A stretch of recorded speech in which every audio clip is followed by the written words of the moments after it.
I'm your huckleberry. What's up, guys? Welcome back to the range. We're out here today with the Smith and Wesson M&P 2.0 10 millimeter. My buddy Manning brought this by for us to check out. I'm actually really excited about it because I've been seeing a lot of hype on these, and so far, from what I'm seeing, it's living up to the hype. Let's go over some of the basics on it. It is optics cut, I believe, for an RMR footprint, but I'm not sure. I'll post that in the annotations on the fucking screen at some point when I figure it out. Let's see, it does have ambidextrous thumb safeties. It's also ambidextrous slide stops. You got your takedown lever on this side. One of the things I like about the M&P 2.0 that I've just kind of figured out, I have a lot of experience with the old M&Ps and I didn't really like them. The trigger on this M&P 2.0 is actually quite phenomenal.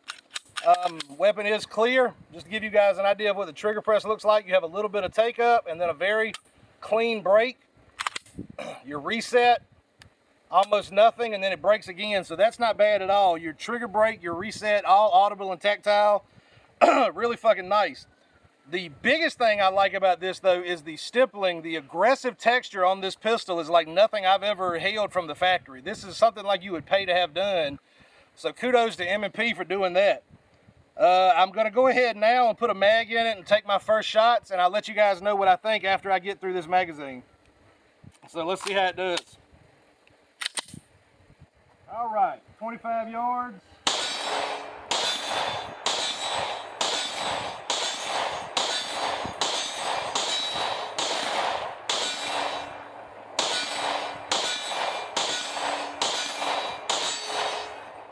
All right, 15 rounds, went through it with no problem. I did forget to mention that these magazines that come with it are 15 round capacity mags, which is really nice on a 10 millimeter.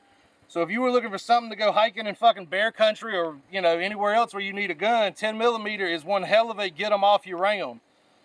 This thing is pretty cool. I'm gonna have to start looking into 10 millimeter, I think. Shooting it, I will say the trigger break is extremely nice. I had no problem keeping it on target. I did have one flyer. That was kind of on me. I wear a big cumbersome wedding band and it got bunched up, just caused me to pull the shot. So I'm gonna take that off. But trigger break was really nice. Reset was clean. It was dead on out of the box. The sights are really nice. It's got these suppressor height sights. I really have no complaints about it whatsoever. I've kind of been shying away from these just because I kind of hated the original M&Ps, but now this has got me rethinking it. I may have to look into getting something like this, especially since it's optics cut, and you guys know how I feel about that.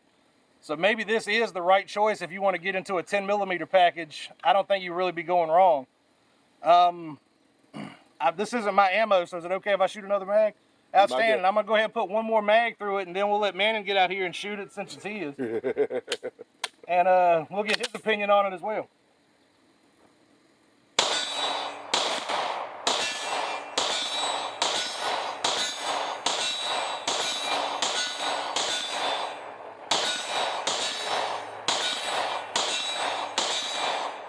All right, so another 15 rounds, no problems whatsoever. I really like this thing. Definitely more snappy than a 9 millimeter. You could tell you're shooting a 10. It definitely has some recoil to it, but it's not anything you can't easily overcome. But yeah, guys, so my first impressions, I really like it.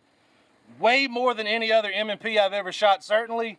The grip pattern on it is super aggressive. I don't know if this will pick up on camera, but if you look at the palms of my hands, you'll see where it has dug the pattern into my fingers and heel of my hand. So this thing's doing its job and it's letting you hold on to it, certainly.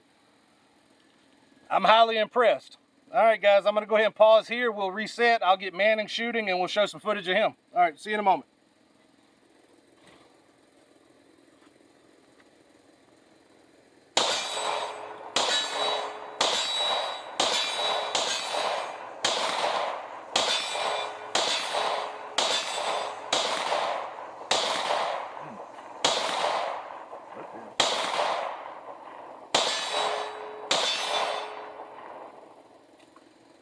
I love it. I'm gonna say, not bad, man. You're definitely picking up on it. Now, is this the first time you shot it today? I've only shot about 5 rounds through it the day that I bought it. Other than that, this is the most I've shot it since I got it. And I've only had it about a month and a half, maybe. Okay. At the time. Shit, you pretty much on it though, man. You're doing all right. This is 25 yards, so this is farther than most people shoot.